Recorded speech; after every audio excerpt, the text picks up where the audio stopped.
Welcome back. I'm here with Ian Simpson from EQC and Tim Grafton from the Insurance Council.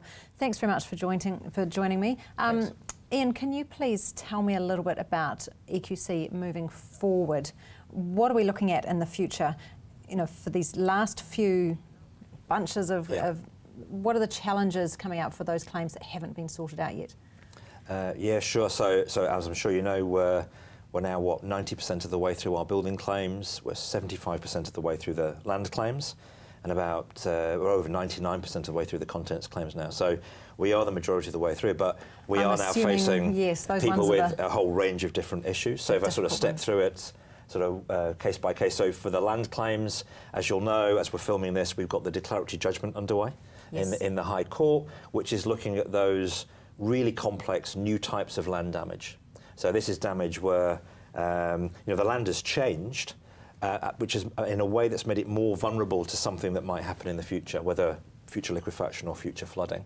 And we've never seen this before. We've never experienced it from a scheme perspective, and actually from a New Zealand perspective while EQC's been around. So we're just trying to understand, how does that cover work? The proposal we've got to accept it is damage and how we're going to compensate people.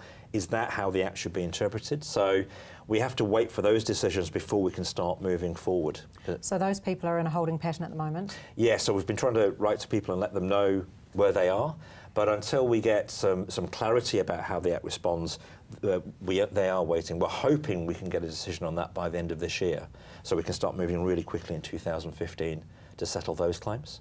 How does that relate with insurance, Tim? Are you involved with this declaratory judgment? Yes, we are. So we want clarity as well as EQC as to whether this counts as a form of land damage that needs to be compensated.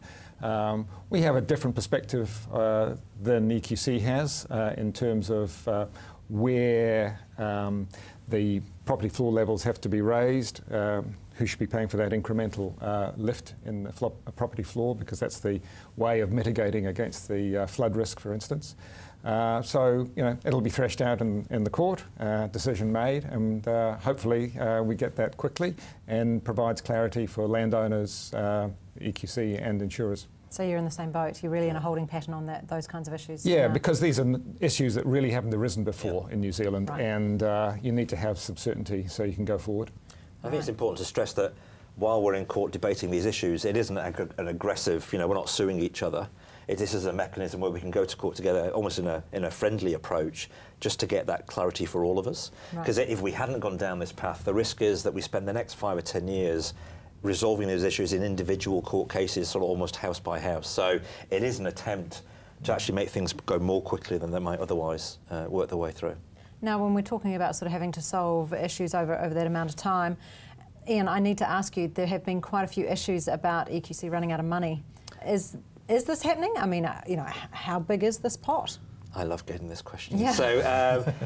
So we are absolutely not running out of money.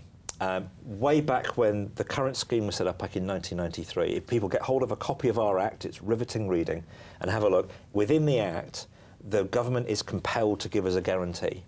And the reason that's in there is that if EQC had been funded to cover any possible eventuality, nobody could have afforded the premiums that we've been charging. So the levy that we charge would have been too high for everybody in the country to pay. So the way it was set up is we have a certain level of income, we cover events up to a certain size, but with a guarantee that after that, if the money runs out, then we can go back to the government and they'll pay whatever claim costs we have out there. So as we speak at the moment, before the earthquakes, we had about $6 billion in the fund. We'll be getting about $4.5 billion from reinsurance, so obviously that's about $10.5 billion. And we're looking at something between an $11 and $11.5 billion liability. So we might be calling on that Crown guarantee for somewhere between $500 million and $1 billion. So it's all perfectly manageable. We've got, I have a letter from Bill English that says he will pay the money. So there's no doubt about that whatsoever. And our role is just to make sure that everybody who's got a claim with EQC gets that absolute full entitlement, but no more than that. Okay, Tim, with all these claims that need to be settled, how are you going with your targets looking forward? Well, a couple of years ago we said by the end of 2016, possibly some creep into 17, we should see residential settled. We're still on track for that. We report quarterly, publicly, on progress that's being made, and those figures still stack up, that we're heading in that direction. So this year, people have seen a massive ramp up in rebuilds and repairs being undertaken. All the statistics you look at speak to that, and we see no slackening of that pace. So, okay. Yeah, we're still on that target. Okay.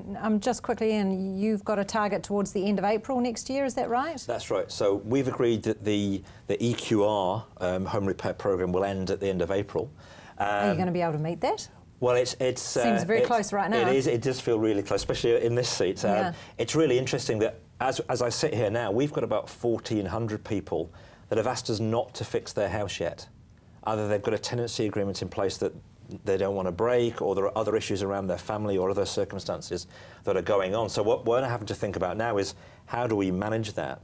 And what we're planning to do is actually, well, we will close the EQR operation, which is 700 people who've done a fantastic job for us, but have a smaller residual sort of operation in place that will pick up any repairs that move beyond that deadline. Right. With the current level of people who are saying either don't come round or they're reliant on the declaratory judgment about land, we could well have about 1,000 people who are still there at the end of April, okay. And we want to be there for them to help make sure we can manage the repair. Having said that, we can't keep the offer open forever. So, at some point we'll have to go out and start saying to people, well, we've asked you 5 times to come and fix the house. We really, it's up to this date that you're going to have to make a decision. Okay. But we'll give people lots of notice and we'll work that through as we get into next year. Okay, and that may well be something that we talk a bit more about in some of these later episodes of Covered as well. That's right. And the other thing I should say, if I can, I would just take another minute, is in prior years, as we come to the sort of Christmas break and the summer break, the operation is pretty much closed down and we've restarted at the end of January.